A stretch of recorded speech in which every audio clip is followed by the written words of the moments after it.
We start off episode 25 by basically following Soos home after his workday ends. And right off the bat, I don't want to sound disturbing, but do you think they taxidermy Jeff for this? I hope they didn't. He's chilling on the couch with Abuelita, who has some tinfoil in her hair, which is supposed to cover up the highlights that aren't really visible. We are also already starting off with two animation errors, one being the alarm chiming, but it isn't fully reset yet. And the second one is that the tinfoil changes color from gray to this brownish beige in the next scene. And Abuelita also sets up the rest of the episode by telling Soos that he is supposed to get a date by the end of next week because his cousin Reggie is getting engaged. Ah yes, Gravity Falls sure has its way to entertain the kids watching and give them nightmares. And that's also a magazine I can definitely get behind. I don't know why you would want to make eye contact anyways. You already know that Stan is a cheapskate, but this thing seems dangerous even for his standards. This time though, he's willing to demonstrate that by himself when the creepy thing just chomps down on his arm, and I sure hope he got his tetanus shot. We start off the whole dating plotline by Soos trying to talk to, in his words, a woman. That goes as well as you think it would. Some of you might have already noticed that this t-shirt rack just magically appeared for him to hide in, because it hasn't been there in any other episode, and it also doesn't stick around for long because it moves shortly after and then just disappears into nothingness. Like a lot of things in Gravity Falls tend to do. While on the topic of t-shirts, I also don't know if Soos just has a wardrobe full of these, or if he just wears that one all the time. You need to get rich, or lie about being rich. Based. Of course, the twins want to help Soos in his quest to find a date for the engagement party, and to do that, they go to the place where they can find a lot of people in the shortest amount of time, the mall.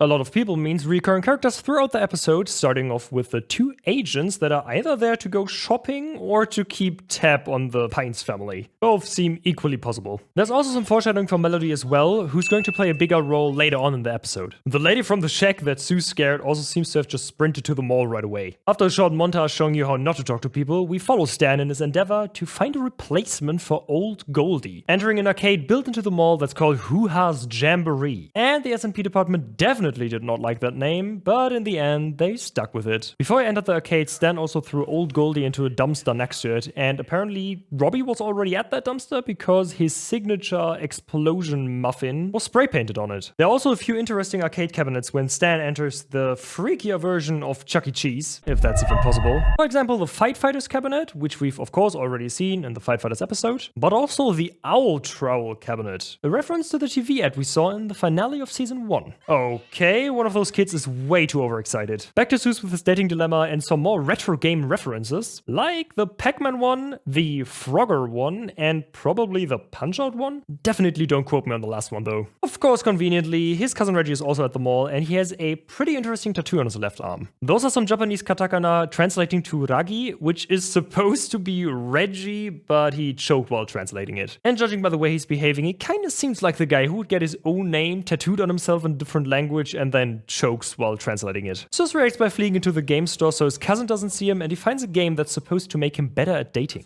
The game is published by No Life Games. Slight jab at everyone playing dating simulators, but it does seem fitting. The game's in the same vein as something like Doki Doki Literature Club, so there's basically a psycho, sentient, creepy, fourth wall breaking girl in the video game. Soos also reads the description as virtually improve your dating skills, but that isn't printed anywhere on the actual cover. Though there is a part of the cover that we can read, and that's the interesting part because Soos can apparently also read those kanji. Apparently is very important here because the translation Soos gives us is that 9 out of 10 basement dwellers recommend, which is not what this translates to at all. It says Romansu Academy, which is just Romance Academy. Who could have guessed? After the animation error of the sticky note with a warning on it just appearing out of nowhere and a short Lara Croft reference, we swap scenes to Soos's room, where we'll start off with a rundown of all the Easter eggs and references because there are a lot. Up on the shelf, we've got a picture of probably Teenage Mutant Ninja Turtles, a Godzilla figurine, and a Furby. Moving on to the right side of the room, we've got a Nord poster, which is just drawn backwards, and a poster that's probably a Steven Seagal reference, but I'm not sure about this one, he just kind of looks like him. And the last one I've spotted is a Nintendo 64 on the shelf over the computer screen. I don't think IT security would be very proud of this one. Now we're finally moving on to the game itself, and it's a good thing that they put the spontaneous combustion option right there in the main menu. Yes, that's actually what it translates to. We are ending the scene with a bit of foreshadowing after Soos is done talking to Giffany, that's Giffany, for about a minute. The camera pans down and shows us that the PC is not plugged in. Woo. Yeah, very spooky. Though I have to say they nailed the continuity on this one because we were able to see that the PC isn't plugged in earlier as well. Back at the mystery shack the next day, Wendy is still reading the same magazine even though it's clearly empty, and we get a hint from Stan about Soos's work mentality when he tells the twins that this is the first day that Soos hasn't appeared at work. Generally, the show keeps its characterizations a bit more indirect, but this line from Stan makes it abundantly clear that Soos' focus is his work at the mystery shack, which does make sense considering that he fantasized about owning the mystery shack himself in episode 11. So all the twins go to his home to find out what happens, and he tells them that he hasn't seen natural sunlight in 13 hours. That seems healthy. And color me impressed. The clock in the background didn't jump forward by an hour after they talked for a few seconds. Wow. There's not that much more in this scene, just judging by the poster in the background, he's also a brony? Oh, okay, so at least 1 minute has passed since the start of the scene, and the clock still shows the same time.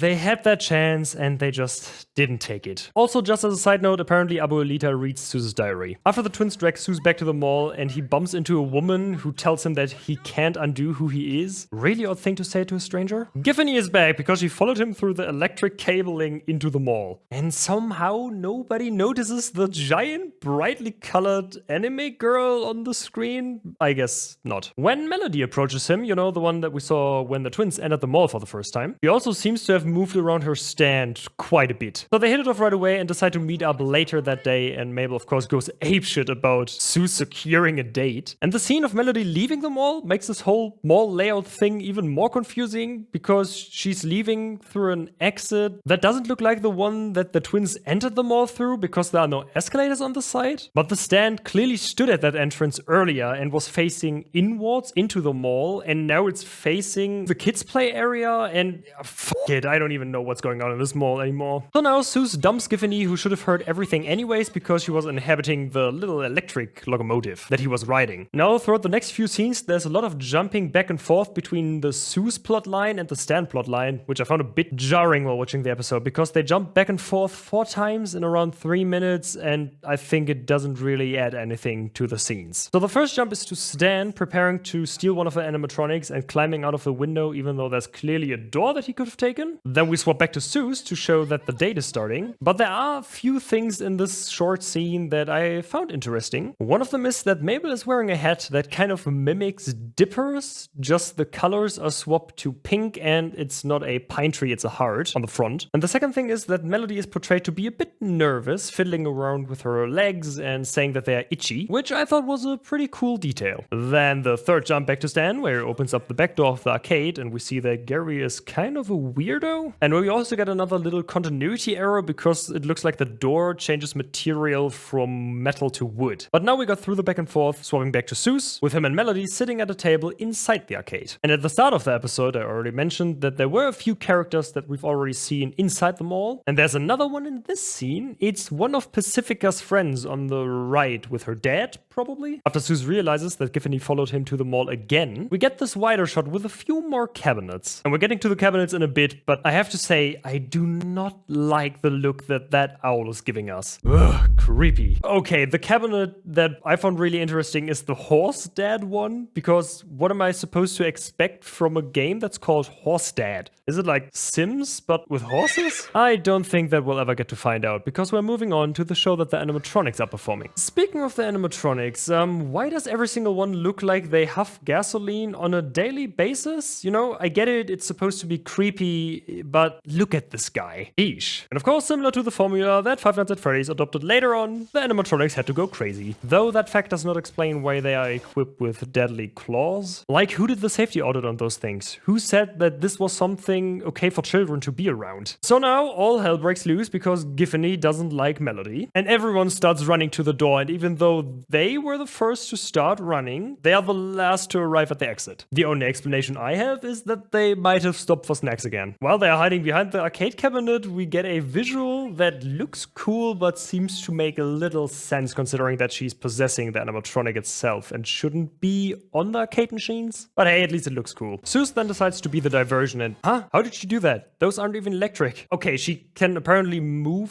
things now that aren't electric with electricity. Apparently she became a Jedi? That seems like an awfully large plot hole. So while Giffany is now chasing Soos, Melody and the kids try to get away from the other animatronics, and Melody decapitates one of them. So she apparently put some real heft behind that swing, considering that the head just popped clean off.